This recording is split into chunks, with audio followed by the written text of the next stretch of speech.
Oke, bismillah ya. Ini loh antara lain yang sering menutupi cinta kita.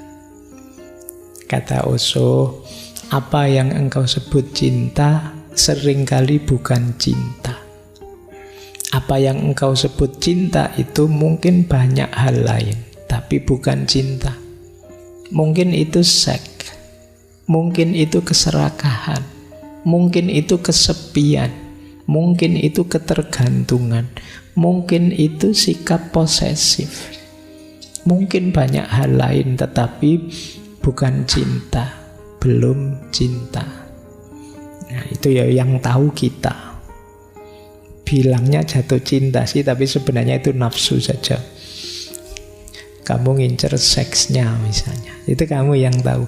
Bilangnya cinta sih, tapi ternyata itu sebenarnya kamu serakah saja, pingin pamer, pingin nunjukkan ke temanmu bahwa saya juga sudah laku kok, emangnya kamu saja misalnya. Bilangnya bisa macam-macam, coba kamu cermati. Kata Osho, jangan-jangan itu bukan cinta.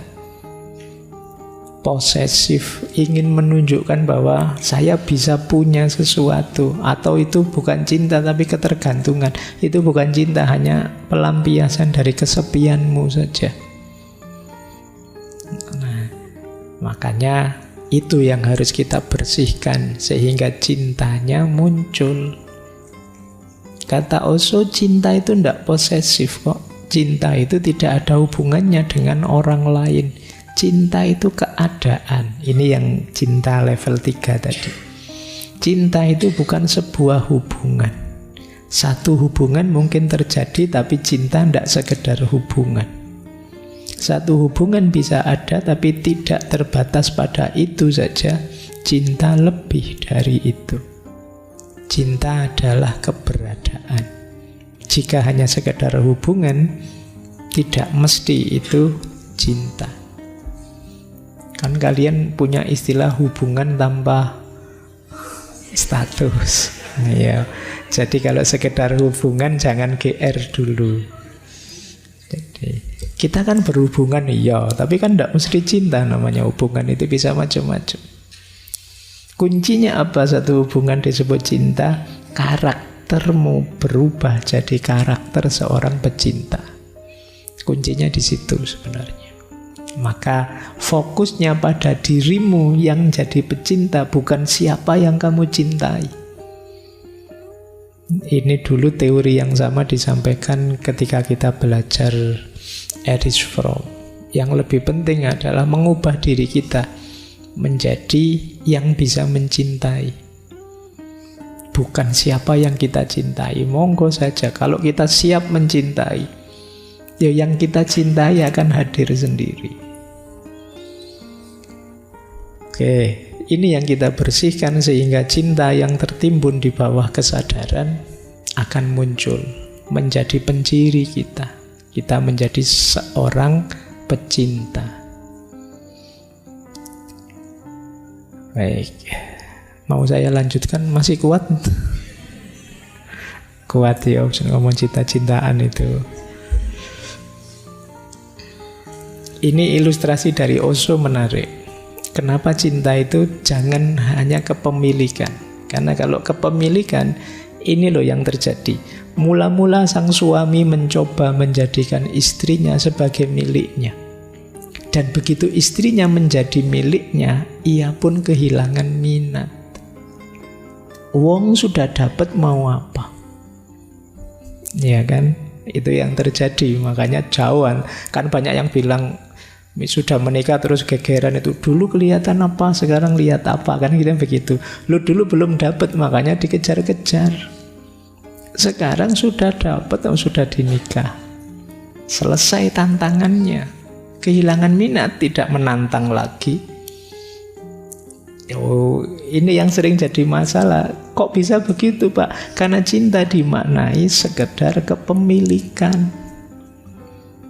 Kepemilikan itu kalau sudah dimiliki kan selesai. Kalau kata Ki Ageng Suryo Mentaram, manusia itu ingin sesuatu. Kalau sudah diperoleh, mulur keinginannya.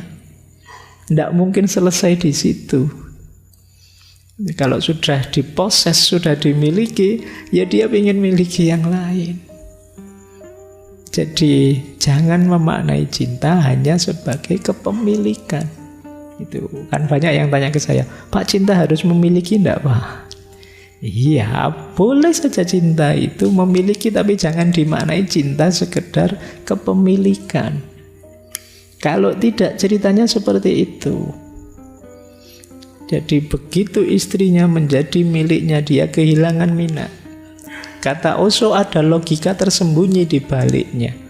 Karena puncak kepentingannya adalah memiliki, sekarang semuanya sudah selesai. Dan dia ingin mencoba wanita lain sehingga dia dapat melakukan perjalanan untuk kepemilikan lagi, nyari tantangan baru. Makanya kan kadang-kadang banyak, ini gimana sih orang ini sudah nikah, istrinya ya cantik, keluarganya rasanya baik-baik saja, ya kaya, kok ya mau-maunya nyari yang lain, selingkuhannya lebih di bawahnya lagi. Ya mungkin itu bagian dari tantangan baru, karena yang di rumah sudah selesai. Kelirunya di mana? Pemaknaanmu terhadap cinta hanya sebagai kepemilikan. Ya kepemilikan ya kalau sudah dimiliki sudah. Yo, semakin banyak kepemilikannya ya nanti semakin kaya kan.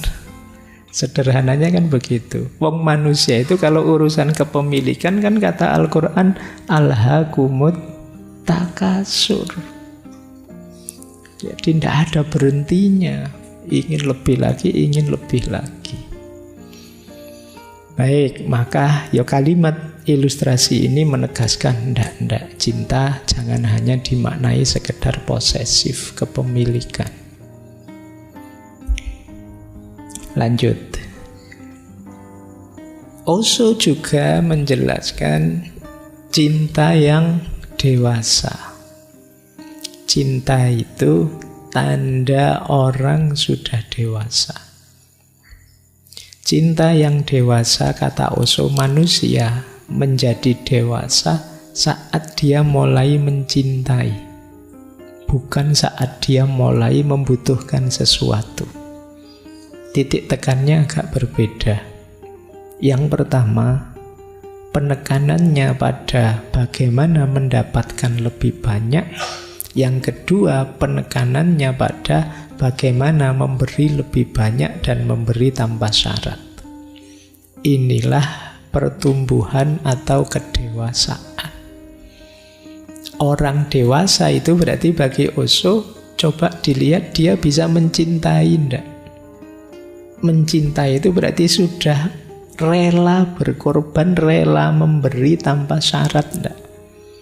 Kalau teman-teman sudah bisa melakukan ini berarti sudah dewasa. Kalau hanya ingin meraih untuk memenuhi keinginan egois kita, itu sebenarnya menunjukkan kita belum dewasa. Jadi tidak sekedar akalnya jalan. Kalau akalnya jalan masih egois, ya belum dewasa sebenarnya. Ukuran dewasa itu kata Osho bisa mencintai. Jadi tidak mencari untuk kepentinganku, tapi berbagi pada yang lain. Orang kok sudah rela berbagi pada sesamanya, pada yang lain, berarti ini kan mencintai namanya, dia sudah dewasa. Tapi kalau hidupnya masih sibuk mengejar ini, mengejar itu untuk kesenangannya sendiri saja, dia belum dewasa, masih anak-anak.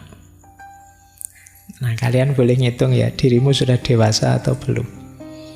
Jadi tidak sekedar dihitung dari sudah sunat apa belum, usianya berapa, enggak. Kalau di Osho sudah bisa berbagi apa belum. Kalau belum ya belum dewasa. Nah, orang dewasa itu cirinya bisa memberi. Baik, jadi cinta berarti tanda kedewasaan seseorang. Lanjutkan lagi.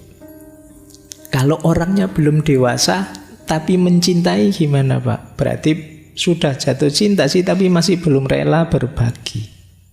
Masih ingin pamrih-pamrih dia peroleh dari cintanya. Kata Osho, Orang yang belum dewasa, kalau jatuh cinta, dia akan menghancurkan kebebasan yang lain, menciptakan perbudakan, menjadikan penjara. Kebalikannya, orang dewasa yang jatuh cinta, dia akan membantu untuk bebas, saling membantu, menghancurkan segala macam perbudakan. Dan ketika cinta mengalir dengan kebebasan, disitulah keindahan. Namun kalau cinta mengalir dengan ketergantungan, disitulah keburukan. Jadi kalau orang masih kanak-kanak, belum dewasa kok jatuh cinta, biasanya masih sangat egois, maka cinta itu akan jadi sarana hegemoni, dominasi, perbudakan, penjara. Karena yang dia cintai akan dia posisikan hanya sebagai alatnya dia untuk memenuhi kebutuhan dan kepentingannya. Sementara orang dewasa yang mau berbagi tadi, itu kalau jatuh cinta, pada akhirnya justru akan bisa membebaskan yang dicintai. Jadi memberikan yang terbaik pada yang dicintai. Disitulah nanti akan kelihatan indahnya cinta. Jadi itu bedanya. Jadi teman-teman ada di mana dalam cinta ya saya tidak tahu, tapi semoga semuanya sudah dewasa ya. Apalagi sudah mahasiswa, semoga rela berbagi. Ini kalau diomongkan gampang, tapi dalam prakteknya kadang kita itu punya kadar kepelitan kita masing-masing. Entah dalam hal apa, itu sisi egoisnya kita. Ayo latihan berbagi. Makanya ada ayat Al-Quran itu yang bilang lantanarul birra hatta tunfiku ma tuhibbun. Jadi masih belum disebut kebaikan kalau engkau belum berbagi apa yang engkau cintai. Ini jangan dimaknai dum-duman pacar ya. Maksudnya kalau ingin berbagi sesuatu itu yang berharga. Jadi berbagi itu sudah dewasa, apalagi mau berbagi hal-hal yang kamu anggap berharga untuk dirimu. Nah, itu cirinya kebaikan. Kalau masih enggak, kalau masih saya punya yang jelek-jelek, barang-barang jelek tak bagi ke orang, itu masih belum kebaikan kan? Karena orang lain hanya kamu anggap tempat sampah saja. Jadi wadahnya barang-barang yang kamu tidak suka. Tapi baik itu, ini saya masih suka ini.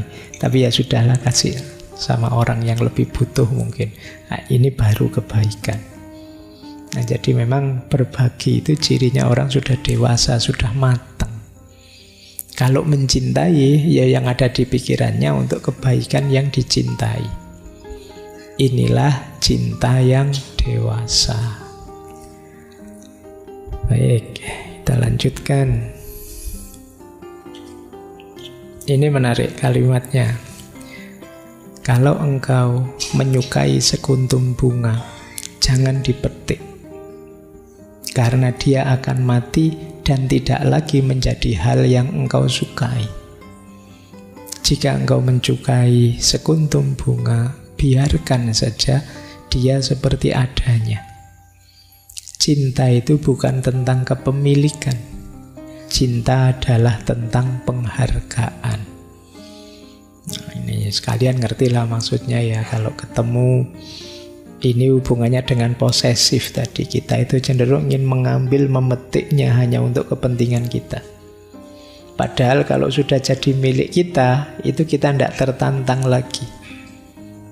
Karena dia akan kita ubah sesuai keinginan kita, tidak seperti dirinya semula sebelumnya. Padahal yang kita sukai, kita cintai itu dia yang sebelumnya tadi. Sekarang kita ubah dia sesuai keinginan kita karena jadi milik kita. Maka jangan heran pada akhirnya kamu sendiri merasa, kemana dulu rasa yang ada ini kok sekarang pergi? Karena engkau yang mengubahnya sendiri.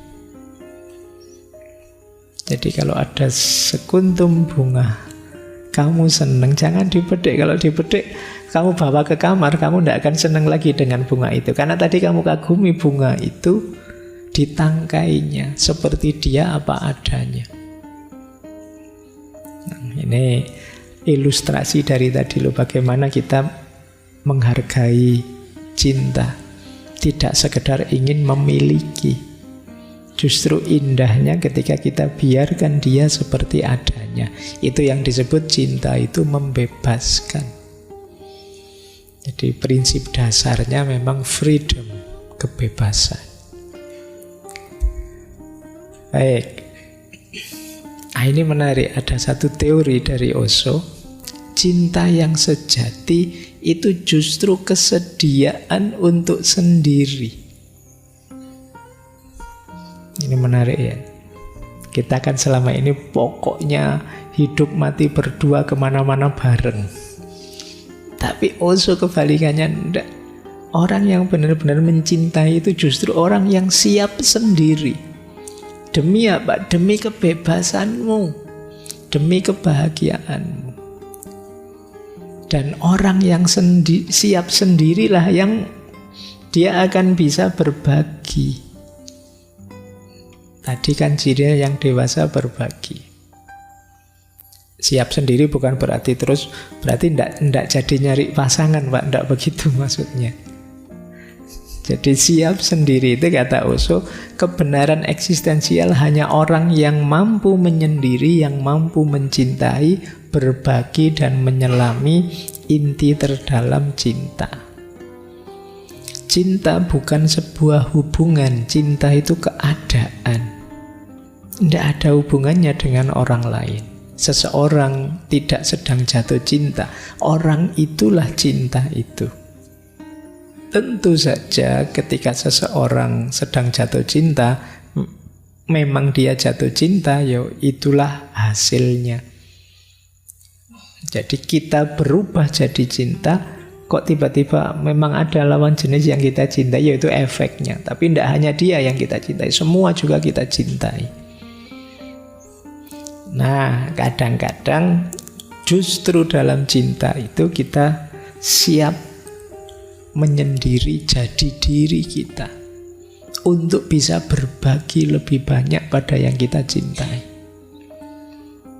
Jadi ini mirip nanti kayak dulu di Khalil Gibran, bahwa cinta itu justru yang kuat seperti tiang-tiang, ya kayak tiang-tiang masjid ini, tiang-tiang bangunan. Dia tidak boleh terlalu rapat, kurang kuat bangunannya.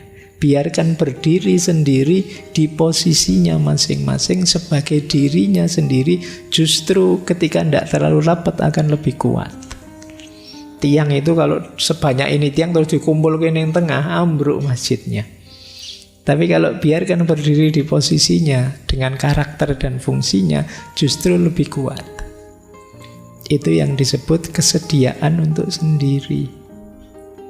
Kan banyak orang mencintai itu, kita harus bersama terus, mengorbankan karakterku, kamu korbankan karaktermu, kita dalam bersama.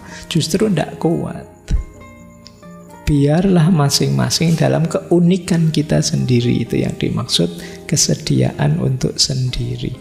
Dan jangan tuntut dia untuk ikut keinginanmu, demikian juga sebaliknya. Bahkan nanti di salah satu tulisannya Osho bilang, cara mencintai yang cerdas adalah justru siap memberikan waktu, memberikan break pada yang dicintai. Jadi kalau Mas, kok tiap malam minggu sampai napel atau capek aku, mbok libur lah sebulan itu. Lu itu boleh kalau kayak gitu, mungkin ada jenuhnya, ada ya monggo saja, ada breaknya. Jangan dianggap itu terus tidak cinta lagi. Justru mungkin disitulah akan kelihatan buktinya dari cinta, bahwa aku siap melakukan apapun demi dirimu, aku siap berbagi apapun. Itu di antara yang disampaikan oleh Osho. Nah, ini yang rame, yang sering kalian komplain ya. Sejak tadi kan kalimat-kalimat yang Rasanya ini kalimatnya anak-anak yang bucin semua tadi ya. Budak cinta. Coba perhatikan ureanya Osho itu ya tentang budak cinta. Ketika saya berkata, jadilah budak cinta, yang saya maksud bukan untuk menjadi pelayan orang yang Anda cintai. Bukan, tidak sama sekali.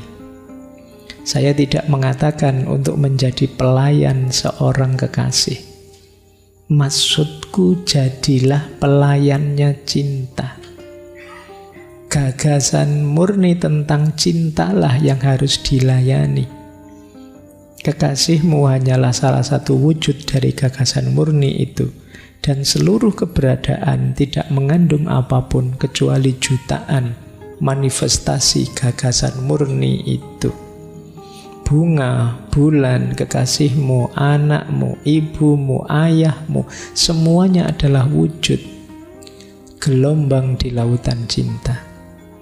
Namun jangan pernah menjadi pelayan seorang kekasih.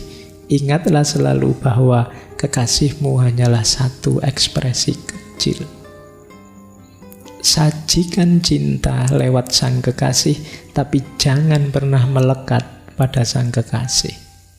Ketika seseorang tidak terikat pada kekasihnya, cinta mencapai puncak tertingginya. Saat seseorang melekat, ia akan mulai terjatuh. Engkau akan memenuhi semua kebutuhannya, tapi jangan penuhi keinginan egois atau keinginan fiktifnya. Jangan memenuhi apapun yang benar-benar akan merugikannya. Misalnya, jangan memenuhi egonya, meskipun egonya menuntut. Orang yang terlalu khawatir, terikat, akan memenuhi tuntutan ego. Itu artinya Anda meracuni kekasih Anda. Jadi yang pertama, bucin itu bukan berarti budaknya pacar, budaknya kekasih, tapi budaknya cinta. Budak cinta itu maksudnya apa? Mari kita jadikan cinta sebagai bahan pertimbangan cara pandang kita, cara hidup kita. Seperti saya bilang tadi, memutuskan apapun, melihat apapun, pertimbangannya cinta. Itulah yang disebut bucin, budaknya cinta, pelayannya cinta, kata Osho. Dan ini ya memang tidak terbatas di kekasih, tapi juga teman, orang tua, saudara, anak, tetangga, semua saja adalah yang mendapatkan perlakuan layanan cinta dari kita. Bahkan kalau tentang yang kita cintai, yang kekasih kita tadi, ya tidak selalu keinginannya kita layani. Kadang-kadang ada permintaan-permintaan egois yang justru menghancurkan dia. Kalau kita turuti saja, sebenarnya kita sedang meracuninya. Jadi misalnya kalian dimintai bantuan, Mas aku lagi males bikin skripsi, kamu yang bikinin ya. Oke siap. Lo yang kuliah siapa, yang bikin skripsi siapa. Jadi ini bagi saya jenis-jenis meracuni itu tadi. Jadi tidak semua permohonannya harus kamu penuhi. Permintaannya apapun harus kamu jawab dalam koridor cintamu. Cinta itu ya tidak selalu harus menuruti permintaan yang kamu cintai. Justru kamu harus peduli. Jangan minta itu akan merusakmu, itu akan menghancurkanmu. Kita jangan ikut-ikutan meracuni yang kita cintai. Oke ya, baik. Terus kita lanjutkan. Nah ini menarik juga, ada sering pertanyaan seperti ini dibantu menjawab oleh Osho. Mengapa sih cinta itu kok rasanya sering menyakitkan? Kata Osho, cinta itu menyakitkan karena menciptakan jalan menuju kebahagiaan. Cinta itu menyakitkan karena dia mengubah. Cinta adalah transformasi. Setiap transformasi akan menyakitkan karena yang lama harus ditinggalkan demi yang baru. Yang lama sudah familiar, aman. Yang baru sama sekali tidak diketahui. Engkau akan bergerak di lautan yang belum dipetakan. Engkau tidak akan menggunakan pikiran pada hal baru, sedangkan dengan yang lama, pikiran telah terampil. Pikiran hanya bisa berfungsi dengan yang lama. Dengan yang baru, pikiran sama sekali tidak berguna. Jadi cinta itu kan membawa transformasi perubahan dalam hidup. Tentu saja perubahan itu pahit. Karena kita berhadapan dengan situasi baru yang tidak sama dengan sebelumnya. Oleh karena itu, rasa takut pun muncul. Meninggalkan dunia lama yang nyaman, aman, mudah, menimbulkan rasa sakit. Sakit yang sama dirasakan seorang anak ketika keluar dari rahim ibunya. Sakit yang sama dirasakan burung saat keluar dari telurnya. Ini adalah rasa sakit yang sama yang akan dirasakan burung ketika dia pertama kali mencoba mengepakkan sayapnya. Jika emas ingin dimurnikan, maka harus melalui api. Cinta adalah api. Karena kepedihan cinta, jutaan orang menjalani hidup tanpa cinta. Mereka juga menderita, dan penderitaan mereka sia-sia. Menderita dalam cinta bukan penderitaan yang sia-sia. Menderita karena cinta itu kreatif. Karena membawa Anda ke tingkat kesadaran yang lebih tinggi. Menderita tanpa cinta adalah satu kesia-siaan karena tidak membawa kita kemanapun. Membuat Anda terus bergerak dalam lingkaran setan yang sama. Jadi cinta itu membawa perubahan besar dalam hidup kita. Cinta itu memurnikan kita, menyucikan kita. Ego-ego kita dibersihkan. Itu yang membuat tidak nyaman. Biasanya kita mengejar kesenangan, kenyamanan kita. Sekarang berubah. Kita dituntut untuk peduli, untuk perhatian. Untuk tidak sekedar mencari kesenangan kita sendiri. Itulah yang menyakitkan memang. Mau apa-apa, pengen santai-santai baru berbaring sebentar di WA. Terpaksa baca WA karena kalau telat bales 3 menit urusannya bisa panjang. Itu kan ini menyakitkan. Harus capek-capek peduli, mikir, dan lain sebagainya. Ya contohnya tidak hanya dengan pasangan, bisa dengan anak, bisa dengan sahabat, bisa dengan orang tua, bisa dengan siapa saja yang kita cintai. Itu kan mengubah kita, mentransformasi diri kita. Memang prosesnya menyakitkan, tapi sakit yang kreatif. Sakit yang menciptakan diri kita jadi manusia yang lebih baik. Jadi manfaatnya kembali ke kita. Disitulah pentingnya kita menguatkan diri menahan sakitnya cinta. Mungkin ada yang begitu dapat pasangan kelihatan tambah kurus gitu, mikir macam-macam tiap hari. Itu beratnya cinta itu di situ. Wis pokoknya kamu ndak kopen sudah akhirnya. Tapi jiwamu tumbuh seperti emas, ilustrasinya Osho kan. Emas itu ya kalau ingin lebih banyak manfaatnya, ingin lebih murni, dia harus ditempa dalam api. Menyakitkan, tapi setelah itu akan jadi sangat berharga. Baik, ini jawabannya Osho ya. Nanti kalau ada yang tanya Kenapa sih sejak mencintai saya kok sakit, kok rasanya hidup ini tambah ruwet, tambah rumit? Ya begitulah cinta, deritanya tiada akhir. Itu dawuhnya Patkai ya. Baik. Oke, saya akhiri sekian. Kurang lebihnya mohon maaf. Wallahul muwafiq. Wallahu a'lam bishawab.